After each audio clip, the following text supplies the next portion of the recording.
Oke, ya. Bismillahirrahmanirrahim. Assalamualaikum warahmatullahi wabarakatuh.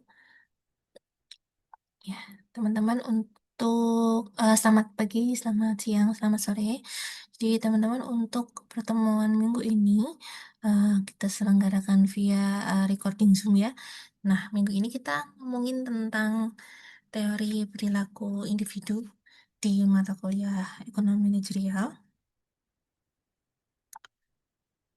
Nah, kalau kita bicara tentang teori perilaku individu yang mengantarkan manusia membuat keputusan untuk berbelanja, itu ada dua konsep. Nah, kita ngomongin ini nanti tapi dipecah-pecah dulu, dipisah dulu. Yang pertama, nanti kita akan ngomongin tentang preferensi konsumen atau selera konsumen. Aku lebih suka yang A daripada B, aku lebih suka B daripada A, itu adalah selera. Itu hal yang mempengaruhi keputusan berbelanja pertama. Hal yang kedua yang mempengaruhi keputusan konsumen untuk berbelanja adalah peluang konsumen atau mungkin lebih gampangnya adalah kemampuan konsumen. Ya, dasarnya gini lah. Aku lebih suka HP iPhone daripada HP Xiaomi. Itu adalah preferensi. Tapi gajiku nggak cukup buat beli HP iPhone. Itu adalah peluang konsumen. Jadi dipengaruhi oleh pendapatan. Di sini kemampuan konsumen. Nah, lanjut kita ngomongin yang preferensi konsumen dulu. Ingat kita ngomonginnya dipisah-pisah. Kita ngomongin ke preferensi konsumen dulu. Nah, kalau kita ngomongin preferensi konsumen itu ada sifatnya, sifat preferensi konsumen atau asumsi yang harus kita perhatikan. Yang pertama, asumsi yang pertama adalah completeness, sifat completeness.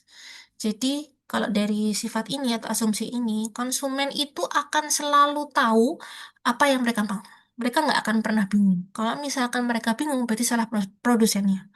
Salah kita sebagai produsen. Jadi, maksudnya gimana? Nah, teman-teman, ini di sebelah kanan ada kurva. Ini namanya adalah kurva indifferent.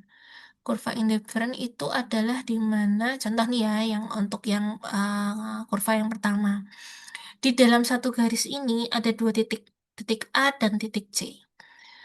Kombinasi antara barang X dan barang Y di titik A dan di titik C itu memberikan kepuasan yang sama. Oke, sekali lagi, kurva indifferent itu berarti dia menggambarkan dua kombinasi. Ini dalam hal ini di kurva satu itu kombinasi A dan kombinasi C. Kombinasi A dan kombinasi C ini menggambarkan kepuasan yang sama. Mau nanti si konsumen pilih A, mau nanti si konsumen pilih C, bodoh amat, tapi pokoknya kepuasan saya yang saya dapatkan itu sama ya. Itu adalah kurva indifferent. Nah, kalau kita lihat dari kurva ini ada tiga kurva ya, satu, dua, tiga. Ada tiga titik, itu titik A, titik B, dan titik C. Dalam hal ini, ketika konsumen itu dihadapkan oleh pilihan, tiga pilihan ini, jelas mereka akan memilih yang titik B, kombinasi B, karena dia punya tingkat kepuasan yang lebih tinggi. Semakin ke sana, semakin apa nih, semakin ke atas. Sedangkan si A dan C ini tingkat kepuasannya itu sama, jadi malah bingung antara A dan C. Ya kalau misalkan, jadi sebenarnya sama seperti kita pada umumnya sehari-hari, semakin banyak kita dihadapkan oleh pilihan, itu semakin bingung. Akhirnya bingung untuk memilih, akhirnya nggak jadi milih gitu ya. Nah, jadi untuk kalau kita sebagai kita sebagai produsen, sebisa mungkin kita memberikan opsi yang jelas supaya kita bisa memprediksi pola perilaku konsumen. Contoh, kalau kita bikin katalog, kita bikin menu, ya misalkan dua atau tiga pilihan aja, misalkan versi hemat, versi standar, sama versi sultannya. Nah, itu dah jelas mereka mau pilih tiga itu aja. Kalau semakin banyak pilihan, nanti mereka akan semakin bingung. Nah, itu adalah sifat atau asumsi yang pertama, yaitu completeness.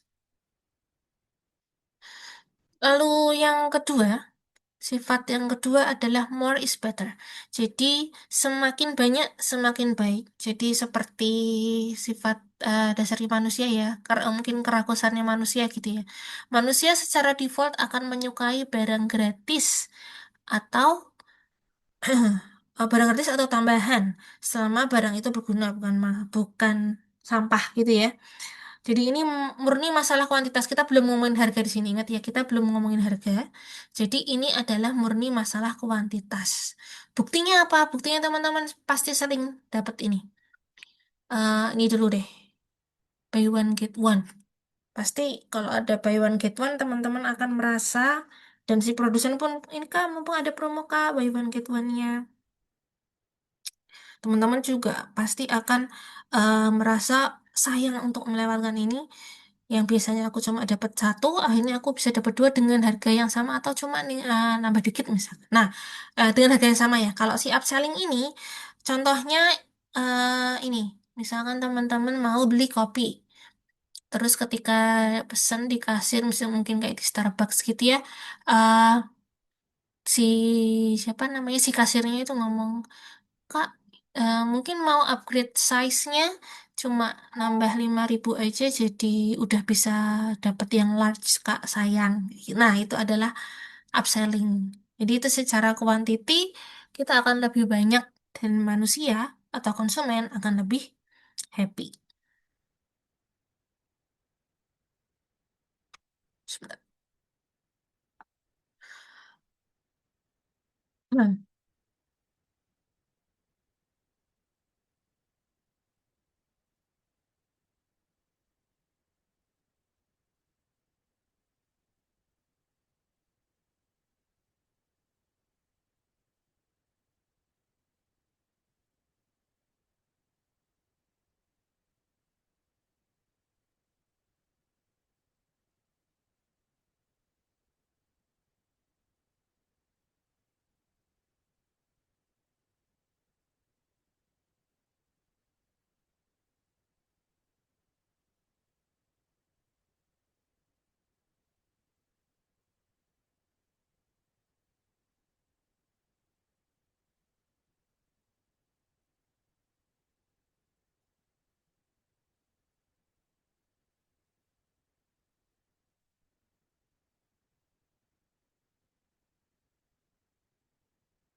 Oke, itu tadi contohnya yang buy one get one. Contohnya lagi yang upselling. Tadi sudah belum ya? Saya lupa, sorry saya pause. Upselling contohnya tadi Starbucks ya sudah ya. Terus contohnya lagi mungkin Misalkan teman-teman mau beli handphone, tadinya teman-teman cuma mau beli yang 128 giga gitu. Terus habis itu si salesnya, mending ambil yang 256 GB aja kak, beda harganya sedikit, tapi memorinya udah bisa 2 kali lipat lebih. Jadi lebih lega, lebih lama penuhnya. Nah, itu termasuk juga yang namanya upselling. Jadi strategi seperti ini di More is Better ini konsumen dimanipulasi untuk merasa untung karena mendapat nilai atau barang jauh lebih banyak dengan harga yang cuma nambah dikit aja gitu. Padahal sebenarnya bagi perusahaan itu margin keuntungannya juga udah lebih gede seperti itu. Nah, kalau kita lihat di kurva ini teman-teman, ya, ada 4 titik A, B, C, sama D. Nah, yang dipilih pasti yang ini ya, A, B, C daripada D. Kenapa? Kita lihat nih, kalau yang D itu kombinasinya hanya dapat satu barang X dan satu barang Y. Sedangkan untuk di titik A itu bisa dapat sama satu barang X, tapi Y-nya itu dapatnya 6. Jadi otomatis dia akan pilih yang kombinasi A. Terus coba kalau kita lihat lagi, itu antara A, B, dan C ya. Antara A itu dapatnya 1X sama 6Y. Totalnya 7. Terus kalau B itu totalnya 2X dan 4Y. Totalnya 6. Nah, Bu, itu kuantitasnya beda yang 17 yang 16, tapi kok bisa memberikan kepuasan yang sama? Nah, nanti akan kita bahas lagi di selanjutnya itu ada diminishing margin of returns. Nah, si more is better ini akan berlaku mutlak itu ketika sama jumlah X-nya tadi kayak tadi nih. Yang titik D sama titik A. D kan satu X dan satu Y. Si titik A itu sama-sama X juga. Sama-sama X-nya itu satu.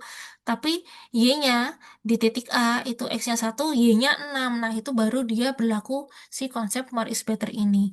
Tapi kalau yang konsep si A, B, dan C, itu akan berlaku yang ini. Diminishing marginal rate of substitution. Sorry. Nah, apa ini? Ini adalah tingkat kesediaan konsumen untuk menggantikan suatu barang dengan barang yang lain dan mempertahankan tingkat kepuasan yang sama. Misalkan ada dua kombinasi A dan B. Misalkan dirimu lagi punya lebih banyak yang A daripada banyak yang B. Nah, si MRS ini atau marginal rate of substitution ini adalah ketika kamu berapa sih barang A, barang satu yang akan rela kamu korbankan untuk mendapatkan lebih banyak barang yang kedua. Nah, ini contoh aja. Ini ada simulatornya. Nah, contoh ini barang A itu ada kopi. Ini ya, Y, sorry.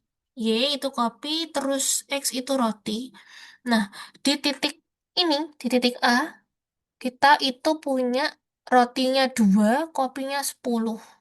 Nah, kopinya udah banyak banget kan, kembung gitu. Ini bosan udah nggak perlu, aku nggak perlu kopi lagi, aku butuhnya roti.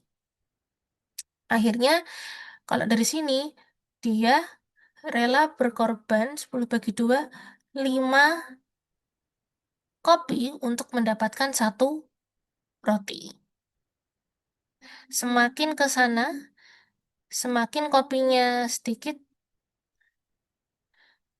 yang rela dikorbankan kopinya itu semakin sedikit kan kita dari tadi 10 kopinya terus kita sekarang cuma punya kopi misalkan semakin ke sini ya punya 6 rotinya 3 jadi aku cuma mau mengorbankan satu kopi untuk dapat satu roti semakin ke sini semakin ke sana nih nah kebalik nih sekarang rotinya ada 10 kopinya cuma ada 2 akhirnya aku nggak nyari roti lagi, tapi aku nyari kopi. Jadi dia nggak mau mengorbankan, hanya mau mengorbankan 0,2 kopi untuk satu roti. Sebenarnya dia udah nggak mau kopi lagi. Sorry, udah nggak mau roti lagi karena rotinya udah banyak, udah bosen dia sama roti. Nah, jadi intinya si margin ini sebentar. Diminishing marginal rate of substitution itu kalau bahasa Indonesia itu hukum kebosanan. Jadi kalau udah bosan sama kopi tadi, kopinya udah banyak dia akan rela ngorbanin kopinya untuk mendapatkan barang yang lain gitu. Tapi kalau misalkan barang yang lainnya itu udah banyak, dia akan kebalikannya. Sebentar ya azan.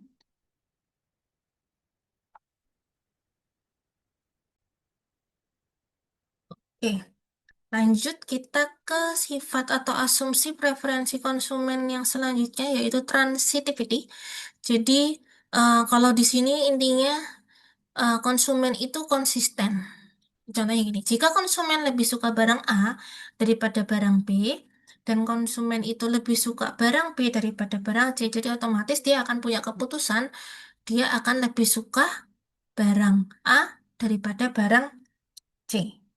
Jadi konsumen cenderung meranking dari terburuk ke terbaik. Dia akan selalu konsisten dan logis. Jadi kayak gini nih. Kalau digambarkan di kurva, ada tiga kurva, tiga kombinasi A, B, dan C. Semakin ke sana kan semakin kepuasan yang didapatkan itu semakin besar. Jadi ya dia pasti akan lebih memilih C daripada A. Dia pasti akan lebih memilih, sorry, dari sini dulu. Dia akan lebih memilih B daripada A, terus dia akan memilih lebih ke C daripada B, jadi otomatis dia akan lebih memilih C daripada A. Intinya konsumen itu pasti konsisten. Jadi kalau mungkin kurva satu ini hemat, kepuasannya rendah, posisinya paling kiri bawah. Kurva standar, yang ini standar misalkan, paket standar, kepuasannya menengah, letaknya di tengah. Ini paket sultan nih, kepuasannya paling tinggi, letaknya paling kanan atas. Di kurvanya akan berjejer rapi kayak gini, nggak mungkin dia eh, saling apa ya berpotongan gitu. Dan manusia atau konsumen pasti akan selalu berusaha untuk mencapai kurva yang paling tinggi di kanan atas ini atau kurva yang ketiga. Oke. Nah, ini tadi ya kurva indifferent adalah kurva yang tadi menentukan kombinasi dua barang atau lebih yang memberikan tingkat kepuasan yang sama kepada konsumen.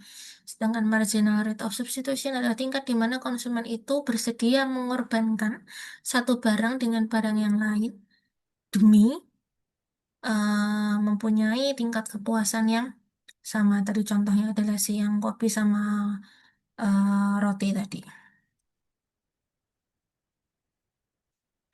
Nah, tadi kita udah ngomongin tentang preferensinya, seleranya.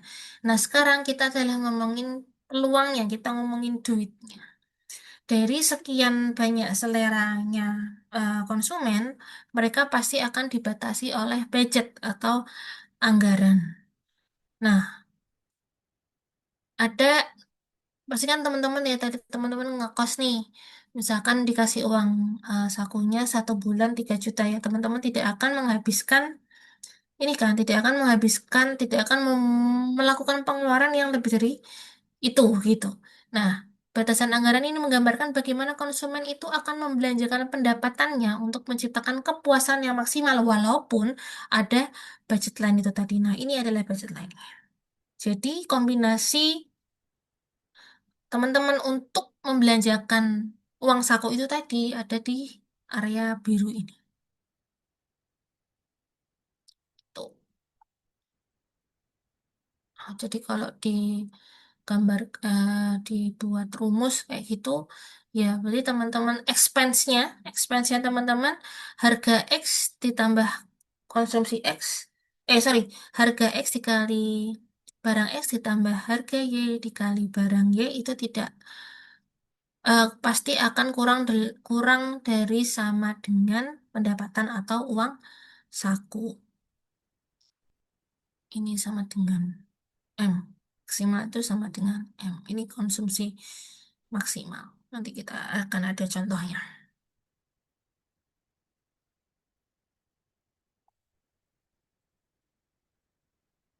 Nah, terus kita akan ngomongin perubahan-perubahan. pendapatan. Ini langsung ke simulator aja. Simulator.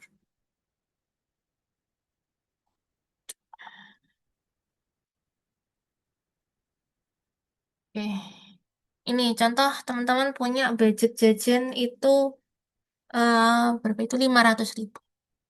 Terus harga kopi itu 20.000, harga roti 25.000.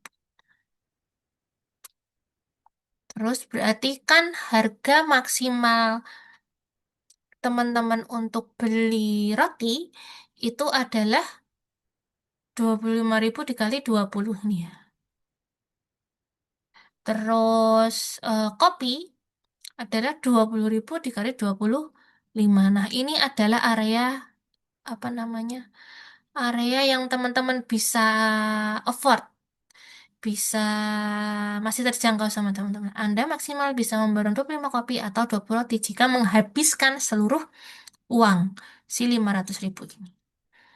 Terus apa yang terjadi kalau misalkan kita ada kondisi harga kopinya itu ternyata naik. Kopi itu yang X ya. Nih ya. Harga kopinya naik yang tadinya kita bisa beli 25, berarti dia akan ya sama seperti hukum permintaan, pasti dia akan konsumsinya akan tuh turun. Sebaliknya kalau misalkan eh, dia harga kopinya itu turun, dia akan lebih luas ya ininya, luasnya. Ini apa tuh namanya? Kemampuan teman-teman akan lebih besar. Kuantitas kopi yang akan dibeli akan lebih banyak. Nah, jadi sama ini contoh aja sih, contoh skenario aja. Kalau misalkan kopinya promo jadi 50%, berarti garis pendapatannya akan geser atau akan berputar ya, lebih ke berputar ke karena ininya tetap kan, berputar ke kanan. Karena yang dibeli pasti akan lebih banyak. Terus kalau misalkan eh budgetnya tadi 500.000 nambah jadi 700.000. Berarti apa yang terjadi? Barulah si garis pendapatannya itu geser. Terus kalau krisis, rotinya mahal, budgetnya turun, dia akan menyempit lagi. Dia semakin besar budget jajannya, dia akan semakin luas. Oke, kurang lebih begitu. Kita masuk ke... Oke, itu perubahan pendapatan sama perubahan harga ya teman-teman ya. Ini sama kayak tadi. Nah, yang penting adalah... Nah, tadi ada dua. Kita ngomongin yang preferensi dan peluang atau budget tadi. Nah, ini sekarang kita menabrakkan dua itu. Menabrakkan antara peluang dan preferensi, maka akan terjadi equilibrium konsumen. Si equilibrium konsumen itu adalah ketika si konsumen itu mendapatkan tingkat kepuasan yang paling maksimal yang bisa ia capai dengan menggunakan seluruh anggaran yang ia miliki. Jadi nggak nabung ya ini. Jadi semua budgetnya tadi dihabisin. Nah, titik keseimbangan yang mana? Tepat di titik budget line itu ini tuh yang hitam, menyinggung kurva indifferent yang paling tinggi, yaitu kurva ketiga. Ini adalah eh consumer equilibrium. Jadi ketika kita menyatukan antara preferensi dan peluang. Nah, si konsumen itu pasti maunya mencapai si kurva yang paling tinggi karena sifat rakus tadi itu ya, more is better. Tapi ia akan terhalang oleh pagar pembatas. Yaitu pagar pembatasnya ini si budget line itu tadi. Itu equilibrium konsumen. Nah, ini perubahan harga dan perilaku konsumen. Kita masih dengan barang substitusi dan barang komplementer. Kita lihat dulu. Nah, di skenario kurva yang ini, Ini adalah barang substitusi. Kita lihat panel lebih besar dari PX. Berarti panel mana panel lebih besar daripada PX. Berarti harganya dari panel ke PX itu turun kan. Nah, kalau harganya turun, kita lihat nih. Panel ke PX. Harganya turun pasti dari hitam ke biru nih. Panel ke PX. Berarti karena harganya turun, berarti konsumsi X-nya akan lebih besar. Terus kita lihat pergerakannya dari Y0 ke Y1. Tadi kan barang X, sekarang kita ngomongin barang Y. Y0 ke Y1 dari titik A ke titik B. Naik atau turun Y-nya? Y-nya turun. Oh, berarti karena ketika harga X-nya turun, kuantitas X-nya yang dibeli itu naik, tapi barang Y-nya jadi turun, maka dia termasuk barang substitusi. Kebalikannya, kita lihat yang barang komplementer. Dia dari P1 lebih besar daripada PX1 lebih besar daripada PX2. PX1 lebih besar daripada PX2. PX1 berarti harganya itu turun ya. Harganya turun. Kalau harganya turun, X yang dikonsumsi dia akan lebih banyak. Tapi kita lihat Y-nya gimana? Dari Y1 ke Y2. Oh, ternyata dari titik A titik B, Y-nya itu juga naik. Jadi kayak roti sama kopi, harga kopinya turun ya. Harga kopinya turun, terus pembelian kopinya naik, pembelian rotinya juga naik karena dia dikonsumsinya barengan. Karena dia barang komplementer. Itu cara baca kurvanya ini tadi. Selanjutnya sama juga kita ngomongin barang normal dan barang inferior. Ini yang kiri dulu barang normal, pendapatannya bergerak dari hitam ke biru, nambah kan pendapatannya. Konsumsinya juga naik dari titik A ke titik B. X-nya lebih banyak konsumsinya, Y-nya juga lebih banyak. Biasa barang normal. Terus kita lihat yang barang inferior. Ini M1 lebih besar daripada M0, berarti gerak dari hitam ke biru juga sama. Kita lihat konsumsi barang X-nya dari A ke B.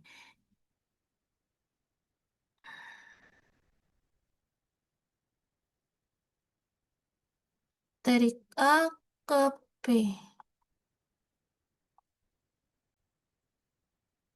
Sorry. Eh, barang inferior kita lihat pendapatannya dari hitam ke biru, naik pendapatannya. Tapi kita lihat dari titik A ke titik B. X-nya itu justru dari A ke B ya. X-nya itu justru mundur kan.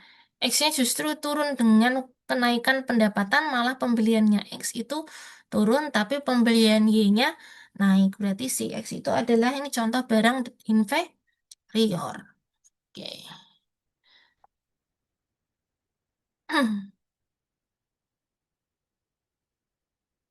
Tadi kita oh sorry, kita ngomongin ini dulu. Cek simulator 3. Nah, ini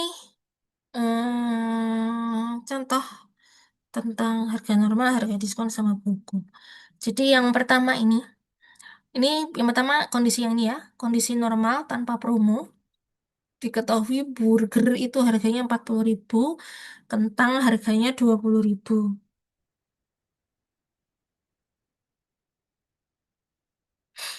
Ah, berarti dia bisa punya maksimal itu punya 20 porsi kentang sama sorry, 20 porsi kentang dan itu 10 ya, 10 porsi burger. Dia udah nggak bisa nambah burger lagi karena burgernya mahal 40.000. Terus kalau mau nambah burger dia harus mengorbankan dua kentangnya dia. 20 dibagi 10 pasti minus harganya. Harganya. Tandanya pasti minus. Kalau misalkan diskon, ya burgernya akan lebih ke kanan. Dengan seperti ini jadi 20 toh, 20 porsi sama 20 burger. Kalau misalkan burgernya mau nambah lagi, dia harus mengorbankan satu kentang. Terus kalau buy one get one, nah gini bentuknya dia. Konsumen, jadi beli satu burger 40.000, tapi dia dapat dua burger. Nah, trik banding asing konsumen tetap bayar 40.000 untuk unit pertama, yang tadi mengorbankan dua kentang tadi, tapi untuk unit kedua harganya nol, makanya dia tuh garisnya mendatar gini. Tadinya kan gini, set, langsung gini. Ini garisnya gini karena price-nya nol. Di promo ini menciptakan ilusi optik finansial yang memaksa konsumen membeli kelipatan genap agar merasa menang tanpa mengorbankan jatah kentang sama sekali di unit genapnya. Tadi kan kalau yang ini, dia mau nambah burger lagi, dia harus mengorbankan dua. Nah ini, dia mau nambah burger lagi, nggak harus mengorbankan kentangnya. Ya makanya, apa namanya, ini kurvanya itu bentuknya kayak gini. Nah, nanti teman-teman coba diperdalam lagi. Ini tugasnya. Jelaskan perbedaan buku atau buy one get one dan diskon 50% secara psikologis dan kaitkan dengan opportunity cost pada pembelian unit kedua. Gimana sih kedua promo ini mengubah bentuk budget line konsumen?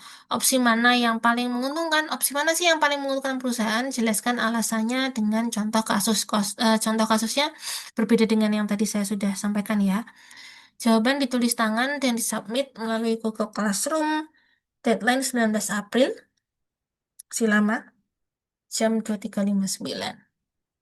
Nah, itu aja teman-teman untuk pertemuan yang tentang teori perilaku individu. Mudah-mudahan membantu. Jangan lupa tugasnya dikerjakan dan dikirimkan tepat waktu. Terima kasih. Mohon maaf apabila ada kekurangan. Assalamualaikum warahmatullahi wabarakatuh.